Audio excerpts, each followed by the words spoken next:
नमस्कार देवियों और सज्जनों, व्यालोकवाणी में आप सभी का स्वागत है। और आपके साथ हैं चिर परिचित सुपरिचित डॉक्टर अमित सिंह। इनका परिचय आप सभी को पता है। जब भी विदेश मामलों पर हमें बात करनी होती है, हम इनको पकड़ कर ले आते हैं, अनुरोध कर ले आते हैं। ईरान अमेरिका इजरायल में 40 दिनों तक लगभग युद्ध चला।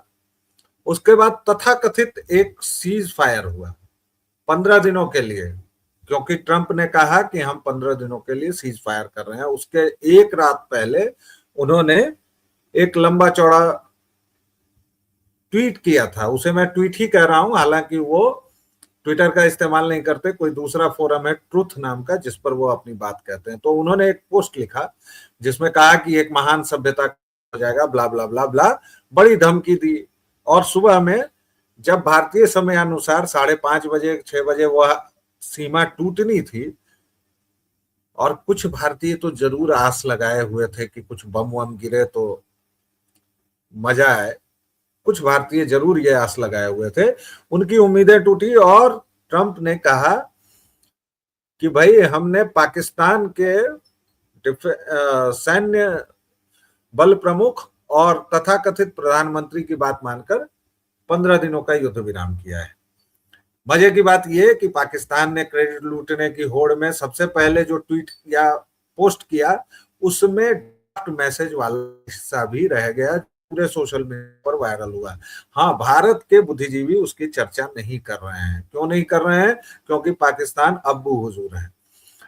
और सीज फायर इतना कारगर रहा कि महज घंटों के भीतर इजरायल ने लेबनान पर धुआं धुआं कर दिया, मार मार के। दो सवाल हैं डॉक्टर अमित आपके पास, मेरे पास आपके लिए। पहला, अमेरिका की कितनी थू हुई, कितनी किरकिरी हुई? और दूसरा, देसी एंगल से बताइएगा कि ये जो कभी ईरान को, कभी पाकिस्तान को, और अब पाकिस्तान को अब्बू बनाने की जो चूल मची हुई है यहाँ के तथाकथित बौद्धिकों में, और इसमें जिसमें भारत का अपमान किया जा रहा है कि बहुत विश्व गुरु बनने चले थे। अब किसने विश्व गुरु बनने का दावा किया, कब किया, ये तो मुझे नहीं पता। उस एंगल को भी जरा बताइएगा जी। और देखिए, बात बिल्कुल सही है कि युद्ध विराम हुआ है, लेकिन युद्ध विराम किन शर्तों पर हुआ है वो देखना चाहिए। क्योंकि ईरान हर जगह ये बोल रहा है कि जो भी युद्ध विराम की शर्तें हैं वो सिर्फ और सिर्फ तेहरान की शर्तों पर ही युद्ध विराम हुआ है। और अमेरिका ने जितनी भी कोशिश की, उनकी एक बात नहीं चली।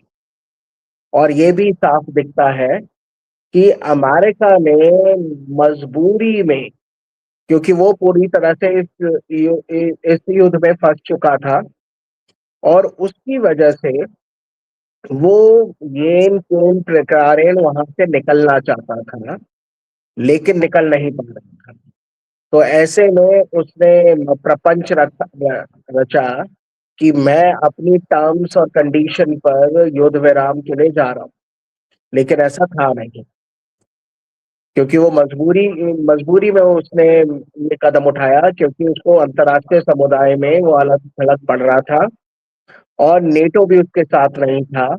क्योंकि आज का भी अगर ट्रम्प का स्टेटमेंट देखेंगे तो पता चलेगा कि वो नेटो अमेरिका को और अमेरिका नेटो को गरिया रहा कि इस मुसीबत में आपने मेरा साथ नहीं दिया, और मैं आपको देख लूंगा, मैं फंडिंग बंद कर चुका हूँ, और यानी ब्ला ब्ला ब्ला, काफी उल्टी सीधे उसने बोली। रही बात पाकिस्तान की, क्योंकि पाकिस्तान भी क्रेडिट टूट रहा है कि हमारी कूटनीति की तूती बोल रही है, लोगों ने एक बहुत बड़ा समाधान करा दिया। तो ये सही नहीं है, क्योंकि पाकिस्तान अमेरिका की यार बोला जाए ट्रम्प का पालतू है। क्योंकि जिस प्रकार से वो शरीफ साहब को या फिर आसिफ मुनीर को पुचकारता है, वो किसी से छुपा नहीं।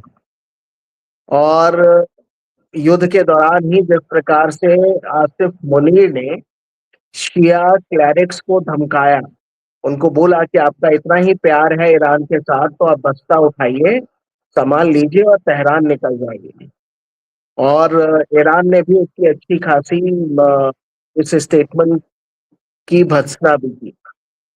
तो पाकिस्तान ने सिर्फ एक जगह दी कि ये एक प्लेस है जहां पर आप बैठ सकते हैं, क्योंकि अमेरिका को पता था कि पूरा का पूरा पाकिस्तान ट्रंप की लीज पर है, तो वहां पे वो कुछ भी कैसे भी कर सकते हैं।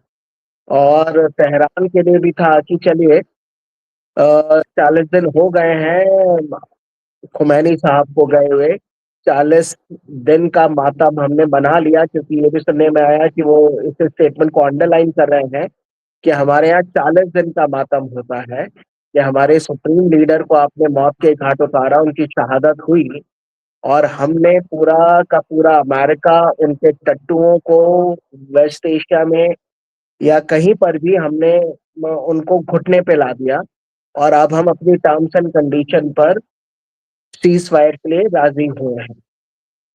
रही बात, पाकिस्तान ने भी वाहवाही लूटने की कोशिश की, लेकिन इसराइल ने भी उसका धुआं उड़ा दिया, क्योंकि इसराइल और पाकिस्तान में बातों की बड़ी बहस हो रही है।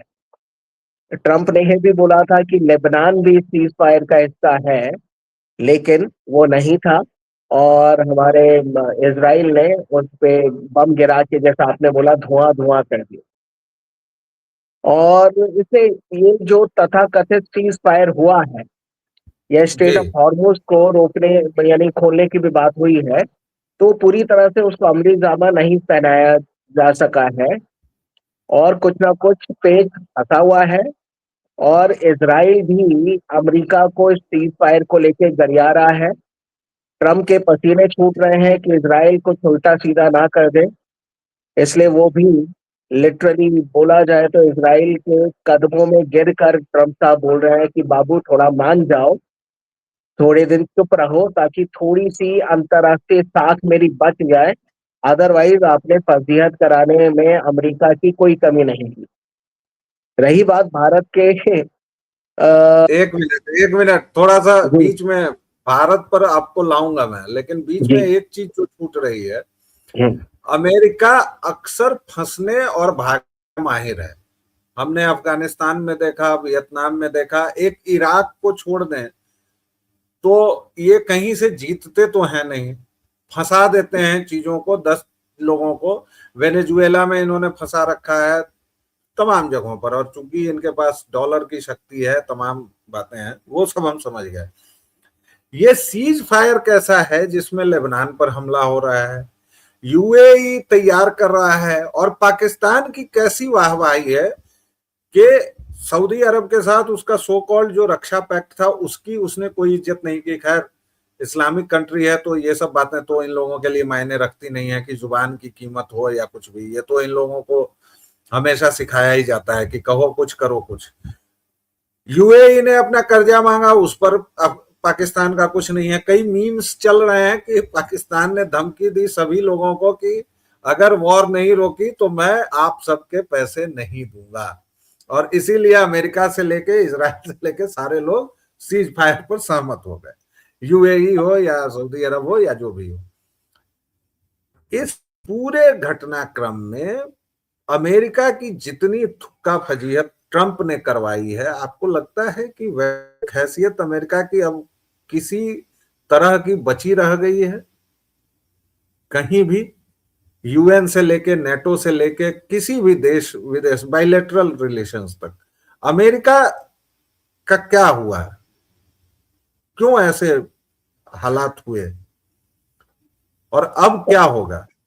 जी जी, जैसा मैंने पहले ही बोला कि ट्रम्प जो है बिल्कुल इसराइल के हाथ पैर जोड़ रहे हैं कि भाई साहब हमने बड़ी मुश्किल से ईरान को राजी कराया है, या हम ईरान की शर्तों पर राजी हो गए हैं, तो एटलीस्ट कुछ दिन के लिए हमें बख्श दीजिए, हमारी इज्जत रहने दीजिए, नहीं तो आपने जो फजीहत कराई है वैसी फजीहत पहले भी कई बार हो चुकी है, लेकिन इस 21वीं सदी में जो चल रही है उसमें शायद पहली बार है।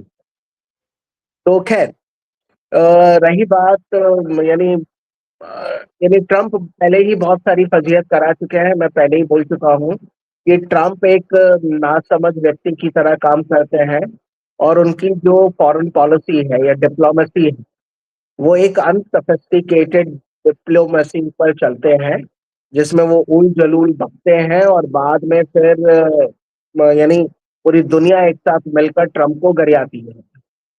और ये बात फैक्ट है कि इंटरनली भी अमेरिका की राजनीति में ट्रम्प के साथ अब कोई नहीं खड़ा है, ट्रम्प अकेले पड़ते जा रहे हैं। लेकिन क्योंकि रिपब्लिकन पार्टी है, उनकी अपनी अलग मजबूती है, मजबूरियां हैं, तो ले दे के ट्रम्प अपना सरकार चला रहे हैं। लेकिन जिस तरीके से वो बिहेव कर रहे हैं, मुझे लग रहा है कि कहीं ये अपना कार्यकाल भी पूरा ना करें। तो रही बात ईरान की, फजीहत तो हुई है, सीज फायर हो, यानी ईरान ईरान में अमेरिका की फजीहत हुई है और ले दे के वो अपनी इज्जत बचाने की कोशिश कर रहा है। और ट्रम्प के नेतृत्व में अब अमेरिका को कोई भी सीरियसली नहीं लेता है। और अगर ऐसे ही चलता रहा तो अमेरिका एक जो अपने आप को प्रोजेक्ट करता था कि विश्व की सबसे बड़ी शक्ति है, मुझे लगता है वो तमगा उनसे बहुत जल्दी ही अंतर्राष्ट्रीय समुदाय छीन लेगा। और उसके चलते डॉलर की डोमिनेंस भी धीरे धीरे खत्म होती जा रही है। पीछे पुतिन ने थोड़ा सा ट्रेलर दिखाया था कि ब्रिक्स की करेंसी आ रही है, और अगर सही में वो आ जाती है जिसके ऊपर अंदर अंदर कुछ चल रहा है, तो मुझे लगता है कि अमेरिका, उनकी सुप्रीमेसी डॉलर की या उनकी सुप्रीमेसी विश्व राजनीति में एक लठैत की, वो खत्म हो जाए। एक छोटा सा सवाल इसी में एड्रेस कर दीजिए कि चीन बड़ी खामोशी से चुपचाप सब देख रहा है, कोई बयान नहीं, कुछ नहीं, जबकि मैं जितना भी राजनीति को समझ पाता हूं एक पत्रकार होने के नाते, आप लोगों की तरह विशेषज्ञता तो मेरी नहीं है, कि ये पाकिस्तान की औकात नहीं थी कि वो अपनी जगह भी दे सके, ये चीन की ही करामात है। और शायद ये भी डर था कि चीन और रूस का एक अलग मोर्चा संयुक्त न खुल जाए ट्रंप को, इसलिए भी वो ईरान से भागे हैं। जी हाँ, ईरान से भागे हैं, मैं तो यही टर्म कहूंगा। पूरे इस्लामाबाद को फौजी छावनी में बदल दिया गया है, 2 दिन की सरकारी छुट्टी कर दी गई है, स्कूल कॉलेज यहां तक कि हॉस्पिटल भी बंद कर दिए गए हैं। आतंकी देश अपने आतंकियों से इतना परेशान है। चाइना के मुद्दे को जरा समझाएं हमें 2 मिनट में, उसके बाद देखिए, आपने भारत के बिल्कुल जो लोग हैं वो बताइए जी। जी, आपने बिल्कुल सही प्रश्न किया है, क्योंकि ये फैक्ट है कि पाकिस्तान की तो अपनी कोई औकात है नहीं। और चाइना बहुत हैवीली डिपेंडेंट है वेस्ट एशियन ऑयल पे, स्ट्रेट ऑफ हॉर्मूज पे। और उनकी अर्थव्यवस्था बिल्कुल तार तार हुई जा रही थी इन 40 दिनों में। तो वो कहीं ना कहीं से कोशिश कर रहा था कि युद्ध पर विराम लगे, क्योंकि अगर उस पर विराम नहीं लगा तो चाइना को, यानी बहुत बड़ा नुकसान उनकी अर्थव्यवस्था को हो रहा था। ये सिर्फ तेल के साथ ही जुड़ा नहीं है। चाइना ने वेस्ट एशिया में, अफ्रीका में, हर जगह इन्वेस्टमेंट किया हुआ है, लैटिन अमेरिका में इन्वेस्टमेंट किया हुआ है। और इस युद्ध के चलते जो उनके तथा कथित क्रियाकलाप हैं, मैं ये जानबूझकर बोल रहा हूँ क्योंकि वो ज्यादातर स्ट्रैटेजिक इन्वेस्टमेंट होता है, और वो नव उपनिवेशवाद पर चाइना चल रहा है कि धीरे धीरे इतना जो उनका है कि डेप्ट डिप्लोमेसी, कि इतना कर्जा उन्होंने दे तो एक दो कि नया धीरे टर्म ही धीरे। चला दिया है, डेट डिप्लोमेसी का। मतलब ये तो जी। अजीब डिप्लोमेसी है जी। जी। हाँ, वही वो धीरे धीरे इनको गुलाम बनाना चाहता है। लेकिन जो 40 दिन का गैप हुआ उसकी वजह से उनकी अर्थव्यवस्था पर बहुत नेगेटिव प्रभाव पड़ा।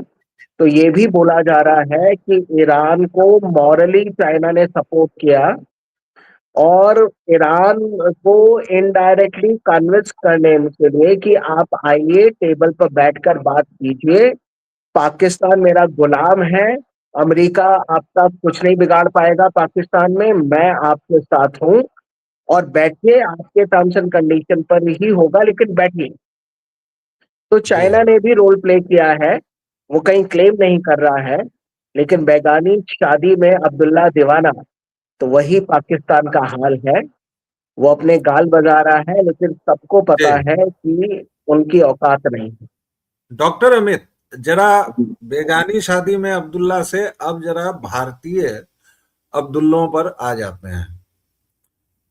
है विश्व गुरु बनते थे, ए मोदी जी खिखी खिखी करके सबके जबरन गले पड़ते थे, फलाना चिलाना। इन महामानवों को जरा ये समझाइए डिप्लोमेसी की भाषा में कि जब पूरी दुनिया युद्ध में थी तब हम ईद, रामनवमी और तमाम पर्व त्योहार मना रहे थे। पूरी दुनिया में तेल और गैस का क्राइसिस मचा हुआ है, दाम बढ़ गए हैं, यहाँ जस के तस दाम है। और पेट्रोल पर चूंकि भाई लोगों ने पैनिक नहीं मचाया, एक आध दिन मचाया, तो अभी जाइए तो पेट्रोल पंप खाली हैं लगभग, मतलब उतनी ही भीड़ है जितनी आम दिनों में रहती है। गैस का पैनिक क्रिएट किया, फिर भी गैस की स्थिति बनी हुई है। जयशंकर कतर में मौजूद हैं, हरदीप पुरी भी वेस्ट एशिया गए हुए हैं, प्रधानमंत्री कभी असम में हैं, कभी बंगाल में हैं, और बाकी चीजें कर रहे हैं वहां पर विकास योजनाओं की शुरुआत। ये जो हमारे अंदर का बालक है, इस देश का परसेंटेज मैं नहीं जानता, शायद 40% हो, 30% हो, क्योंकि 25% तो अलग रख दीजिए। ये जो बालक हैं जो उछलते हैं अचानक, देश को नीचा दिखाने का कोई काम हो, ये उछलने लगते हैं, गाने लगते हैं। ये कौन सी मानसिकता है, और इनके लिए क्या इनको समझाना तो मुझे लगता है कि मुश्किल, क्योंकि ये ना तो डिप्लोमेसी समझने को तैयार हैं, ना ये फैक्ट्स सामने रखने को तैयार हैं, ना ये फिगर्स रखने को तैयार हैं। इनको बस है कि मोदी और भारत विश्व गुरु बनते थे, काबिल हो गए। आज पाकिस्तान ने, जैसे एक हर्राफा है अरफा खानम, वो अगर कहती हैं कि Pakistan is now a super power, या well done Iran, you are a super power, तो समझ में आता है कि उम्मा से उनकी नजदीकियां हैं। लेकिन ये संजय सिंह टाइप के लोग या ऐसे लोग ऐसा क्यों करते हैं, और ये कैसे समझेंगे? जी। और देखिए, मुझे लगता है कि आम जनता इनको समझा चुकी है, क्योंकि पिछले 3 टर्म से मोदी सरकार सक्सेसफुली चल रही है। और आपने बिल्कुल सही बोला कि हम लोगों ने अभी ईद मनाई, रामनवमी मनाई, गुड फ्राइडे, महावीर जयंती, यानी सब इस मार्च के महीने में हम लोगों ने देख लिया। और नया फाइनेंशियल ईयर भी 1 अप्रैल से शुरू हो गया है, हिंदू नववर्ष भी शुरू हो गया है, और अभी सब बिहू वगैरह बाकी चीजें भी मनाएंगे। तो पूरे दुनिया में हाहाकार मचा हुआ था। भारत में भी अपोजिशन ने हाहाकार मचाने की कोशिश की, लेकिन समय रहते चीजों को संभाल लिया गया, क्योंकि ये देखा गया कि जो एलपीजी का क्राइसिस हुआ, वो कहीं ना कहीं विपक्ष की साजिश थी, लोगों में पैनिक क्रिएट करने की। परेशानी ये है कि हमारे देश का विपक्ष अभी भी मैच्योर नहीं हुआ है, और वो मोदी विरोध करने के नाम पर अब भारत का विरोध करने के लिए खड़ा हो गया। क्योंकि इसी वजह से ही कि विश्व गुरु बनते थे, बाकी सारी चीजें, अब क्या हो गया। तो देखिए, पिछले 3 साल से विश्व में 4-5 तरीके के युद्ध चल रहे हैं। उसके बावजूद भी भारत की अर्थव्यवस्था लगभग 8% की रफ्तार से चल रही है। पिछले 3 से 4 साल में पेट्रोल के दाम नहीं बढ़े हैं, और उसकी वजह से महंगाई कंट्रोल में है। अभी युद्ध चल रहा था, उस समय भी ये सारी चीजें कंट्रोल में थी। स्ट्रेट ऑफ हॉर्मुज से ईरान ने भारत के जहाजों को आने दिया, उस पे किसी भी प्रकार का कोई टैक्स या कुछ जाती नहीं थी। और कल ही ईरान से अच्छा खासा तेल भारत पहुंच रहा है। अब भारत ने ईरान से भी तेल लेना शुरू किया।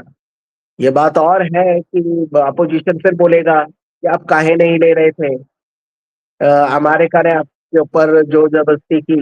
लेकिन ये जोर जबरदस्ती एक दिन में नहीं की। ये जब मनमोहन जी की सरकार थी, जिन्होंने अमेरिका से न्यूक्लियर डील की, तो उस समय भी इस तरह की पाबंदियां अमेरिका ने ईरान के साथ व्यापार में, तेल के व्यापार में लगाई थी।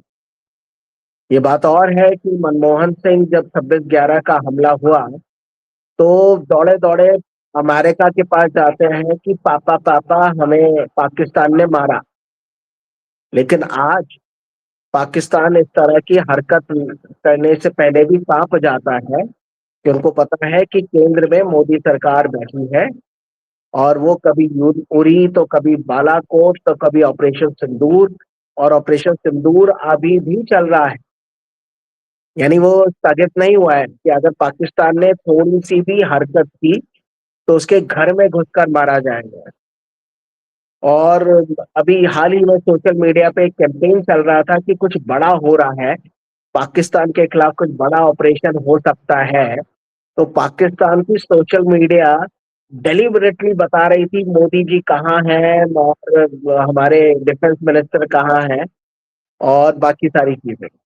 तो वो अंदर ही अंदर प्रिपेयर हो रहे थे। और भारत में बड़े आराम से इलेक्शन कैंपेन चल रहा है, 4 राज्यों में चुनाव चल रहे हैं। किसी भी तरह का कोई जैसे कहा जाए कि कोई बलवा नहीं है। यानी लोग इत्मीनान से वोट डाल रहे हैं। अभी कल ही आसाम में रिकॉर्ड तोड़ मतदान हुआ है, 85% मतदान होना इतिहास है। तो ये दिखाता है कि भारत के लोग बड़े ही तरीके से, आरामदायक तरीके से अपने वोट के अधिकार का प्रयोग कर रहे हैं, प्रजातंत्र का सेलिब्रेशन मना रहे हैं। हजारों लाखों की भीड़ पश्चिम बंगाल में मोदी जी की रैली में आ रही है। ममता बानो जो है वो तड़प रही हैं और हो सकता है जल्दी सत्ता से बाहर हो जाएंगी। तो विपक्ष ऐसे ही मेच्योरिटी दिखाता रहा तो मुझे लगता है उनका बोरिया बिस्तरा बंद होना बड़ी ही आम बात है। तो उसको समय पर छोड़ते हैं, लेकिन फिलहाल भारत की डिप्लोमेसी सही चल रही है। हमने जी स्ट्रैटेजिक ऑटोनॉमी का प्रयोग करते हुए बैलेंस बनाया हुआ है। ना काहू जी से दोस्ती, ना काहू से बैर। हम लोग बुद्ध की शरण में हैं, हम लोग शांति चाहते हैं, हम लोग विश्व बंधुत्व चाहते हैं। इसलिए विश्व गुरु से विश्व मित्र की बात अब हम लोग करते हैं। तो हम लोग जी। सबके मित्र हैं। और सबसे बड़ी बात यह है दर्शकों श्रोताओं कि जब आदमी के पास जो चीज होती है उसकी वो कद्र नहीं करता है। ये बहुत ही पुराना फॉर्मूला है। जब हम भारतीयों के पास, आपने देखा कि कोविड में पूरी दुनिया कैसे बिखरी, उस समय हमारे देश के नेतृत्व ने किस तरह ऐतिहासिक काम किया। हमने उस समय भी कोई कसर नहीं छोड़ी, चाहे वो तबलीगी के थूकने वाले हों, चाहे भागने वाले हों, चाहे जो भी हों। बावजूद सरकार ने बड़ी खूबसूरती से अपना काम किया। अभी वैश्विक संकट की बात डॉक्टर अमित ने की, इसके बावजूद इस देश के कुछ लोग हैं, कुछ हिस्सा है, और वो एक बड़ा हिस्सा है, जिनको बेचैनी है, जिनको बीमारी है। क्यों? क्योंकि वो सत्ता से बाहर हैं। ऐसे लोगों को पहचानना होगा, ऐसे लोगों को लगातार चिन्हित करना होगा, और उनको, आपको और मुझे लगातार लज्जित भी करना होगा। अब लिए इतना ही। मुझे और डॉक्टर अमित को दीजिए इजाजत। एक छोटे से विराम के बाद फिर मिलेंगे। तब तक के लिए जय जय सिया राम। और डॉक्टर अमित, आप इतनी छोटी सूचना पर आए, इसके लिए आपका बहुत बहुत धन्यवाद। धन्यवाद।